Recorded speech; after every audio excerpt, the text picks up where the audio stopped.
Alhamdulillahirabbil alamin. Wassalatu wassalamu ala asyrofil anbiya'i wal mursalin wa ala alihi washabbihi amma ba'du.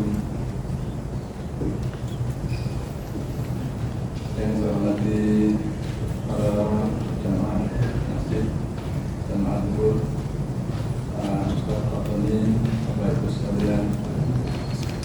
Marilah kita panjatkan bersyukur kepada Allah Taala atas berkat rahmatnya kita bisa berkumpul bersama menunaikan ibadah Ramadan yang baik. Salawat dan salam semoga tercurah kepada Nabi Muhammad SAW, teladan utama dalam kesalahan pribadi dan kesalahan sosial. Bapak Ibu sekalian, tentu hikmah puasa banyak sekali untuk kesehatan. Sedikit cerita saja. Ada teman saya selaku beliau itu menderita diabetes, tidak lepas dari insulin, habis makan selalu lepas untuk menormalkan gula darah. Tetapi beliau sembuh tidak tanpa insulin, tanpa mengkonsumsi obat sama sekali. Dengan cara berpuasa. Setiap hari melakukan puasa sekitar 16 jam. Nah ini salah hikmah, dan itu hikmah puasa yang lain di bidang kesehatan banyak sekali. Namun pada hari ini saya mencoba membahas sedikit di sisi lain, yaitu berdasarkan surat Al-Baqarah. Ya ayyuhalladzina amanu kutiba alaikumusiyam kama kutiba alal ladzina min qablikum la'allakum tattaqun. Wahai orang-orang yang beriman, diwajibkan atas kamu berpuasa sebagaimana diwajibkan atas orang-orang sebelum kamu agar kamu bertakwa. Jadi puasa ini salah satu cara atau jalan menuju takwa. Ayat ini jelas saya kira bahwa puasa menjadi bagian penting, tidak hanya sekedar menahan lapar dan dahaga, tapi tujuannya adalah takwa. Apa itu takwa? Takwa bukan hanya sekedar kita takut kepada Allah, tapi takwa adalah kesadaran penuh akan kehadiran Allah dalam kehidupan kita, sehingga melahirkan ketaatan dan tanggung jawab moral. Allah menjelaskan ciri-ciri orang bertakwa, ciri-cirinya dalam surah Al-Baqarah, yaitu mereka yang beriman kepada yang gaib, mendirikan sholat, menginfakkan sebagian rezeki yang kami berikan kepada mereka. Jadi ada kata kunci yang lain adalah selain kita percaya tadi, mendirikan sholat adalah menginfakkan sebagian rezeki. Ini menjadi poin penting. Selanjutnya yaitu yang disebut dengan orang bertakwa adalah orang-orang yang menafkahkan hartanya di waktu lapang maupun sempit, menahan amarah dan memaafkan kesalahan orang lain. Jadi konteksnya kita berinfak, kita menjaga hati, menjaga amarah, dan memaafkan kesalahan orang lain. Sehingga orang-orang bertakwa adalah orang yang tentu taat kepada Allah dalam ibadahnya, jujur, memiliki integriti.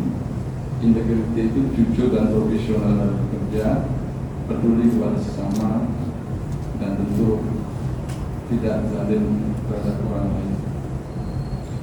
Nah, Ramadan melatih kita untuk menahan diri, dan tentu kita tidak makan dan minum. Kalau kita menahan diri situ, yang paling penting justru adalah menahan ego kita, menahan hati kita, dan terus membuka hati kita untuk peduli kepada sesama. Dan disinilah letaknya sebenarnya Ramadan menuntun kita menuju kesalahan diantaranya kesalahan sosial. Dan makna kesalahan juga kadang-kadang kita pahami bahwa salah itu hanya orang yang rajin sholat, rajin puasa, rajin baca Al-Quran. Tentu itu betul. Namun Islam tidak pernah memisahkan kesalahan spiritual dan kesalahan sosial. Allah berfirman, bukanlah kebajikan itu hanya menghadapkan wajah ke timur dan barat, tetapi kebajikan itu ialah beriman kepada Allah, memberikan harta yang dicintai kepada kerabat, anak yatim, orang miskin, musafir, dan orang yang membutuhkan. Jadi berkorban untuk orang lain.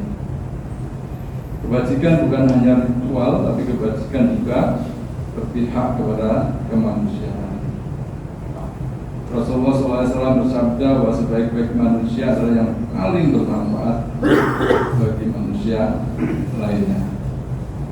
Ukuran kesalehan dalam Islam ya tentu memberikan impact pada diri sendiri dan juga impact kepada sekitarnya, impact kepada orang-orang yang lain. Sehingga puasa adalah sekolah, saya kira, untuk mengendalikan diri, dan juga kita sekolah untuk berkorban kepada sesama. Dan di puasalah kita berlatih berdisiplin, jujur, mengendalikan emosi, dan empati kepada orang lain. Inilah fondasi takwa yang kita punya. Jamaah yang dirahmati Allah, kesalahan sosial berarti iman kita terasa dampaknya, terasa kita itu ada. Jadi orang bertakwa dengan orang beriman, kalau beriman kan hanya kita yang tahu. Tapi ketika bertakwa adalah masyarakat tahu. Kalau takwa itu memiliki dampak, memiliki impact kepada sesama. Orang yang bertakwa tentunya tetangga-tetangga kita semakin nyaman dengan kita. Kalau kita tetangga kita tidak nyaman dengan kita, ya berarti kita perlu koreksi. Orang-orang di sekitar kita bisa merasakan keberadaan kita, karena mungkin kita bisa membantu ketika dia membutuhkan. Tidak hanya manusia, hewan, tetapi alam juga merasakan keberkahan keberadaan kita karena kita tidak. Rasulullah bersabda bahwa tidak beriman seseorang yang kenyang sementara tetangganya lapar. Dan saya kira hadis ini menegaskan bahwa iman tidak boleh berhenti di sajadah di masjid, tetapi iman nanti harus bermuara dan takwa yang memberi implikasi pada sosial. Bapak Ibu jamaah sekalian, saya kira itu yang ingin saya sampaikan, bahwa sekali lagi kita sama-sama membangun kapasitas diri kita, menguatkan iman kita, dan juga membangun ketakwaan. Dan ciri-ciri orang bertakwa tadi kita sampaikan, ketika orang lain merasa nyaman berada di sekitar kita, tetangga-tetangga kita merasa nyaman dengan kita, dan kita selalu berada ketika ada orang lain yang membutuhkan.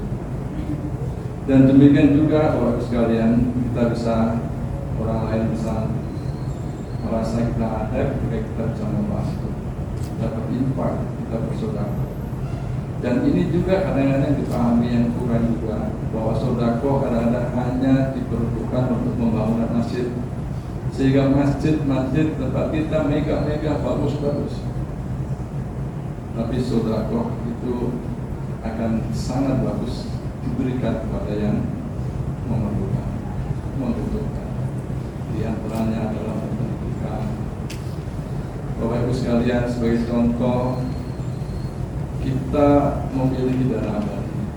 Kita banyak sekali promosi dana abadi, tetapi masyarakat tampaknya lebih senang bersedekah ketika ada panitia masjid ingin membangun masjid. Dan inilah sebenarnya bahwa kadang-kadang yang kita semua harus sama-sama menyadari keberadaan kita harus memiliki makna, memiliki dampak, memiliki impact kepada sesama manusia. masjid bagus, tempat ibadah bagus.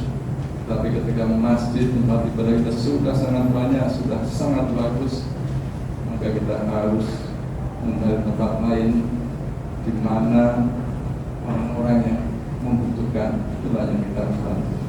Tapi kadang-kadang memang tidak terlihat, dan itulah sebenarnya makna dari kita melakukan infak dengan orang yang tidak mengetahui bahwa kita melakukan. Saya kira itu yang saya sampaikan. Mudah-mudahan selama 1 bulan ke depan kita diberi kesehatan, diberi kemudahan dalam menjalankan ibadah Ramadan, dan Allah menerima segala semua yang kita jalani sebagai bentuk ibadah kita kepada Tuhan. Dan ibadah kita adalah semua aktivitas yang kita lakukan. Ia puasanya, ia bekerjanya, termasuk bekerja kita adalah kita niatkan sebagai ibadah. Terima kasih. Assalamualaikum warahmatullahi wabarakatuh.